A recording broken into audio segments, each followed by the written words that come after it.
एक शाम राजा अकबर अपने प्रिया बीरबल के साथ अपने शाही बगीचे की सैर के लिए निकले। वह बगीचा बहुत ही शानदार था। चारों ओर हरियाली ही हरियाली थी और फूलों की भीनी भीनी खुशबू वातावरण को और भी खुशबू बना रही थी। ऐसे में राजा को जाने कहाँ क्या सूझा कि उन्होंने बीरबल से कहा कि बीरबल, हमारा मन है कि इस हरे भरे बगीचे में हम हरे घोड़े में बैठकर घूमें। इसलिए मैं तुम्हें आदेश देता हूँ कि तुम 7 दिनों के अंदर हमारे लिए एक हरे घोड़े का इंतजाम करो। वहीं अगर तुम इस आदेश को पूरा करने में असफल रहते हो तो तुम कभी भी मुझे अपनी शक्ल ना दिखाना। इस बात से राजा व बीरबल दोनों वाकिफ थे कि आज तक दुनिया में हरे रंग का घोड़ा नहीं हुआ है। फिर भी राजा चाहते कि बीरबल किसी बात में अपनी हार स्वीकार करे। इसी कारण उन्होंने बीरबल को ऐसे आदेश दिया।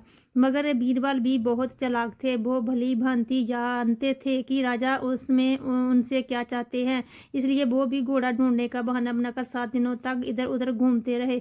8वें दिन बीरबल दरबार में राजा के सामने पहुंचे और बोले, महाराज, आपकी आज्ञा के अनुसार मैंने आपके लिए हरे घोड़े का इंतजाम कर लिया है, मगर उसके मालिक की 2 शर्तें हैं। राजा उत्सुकता में से दोनों शर्तों के बारे में पूछा।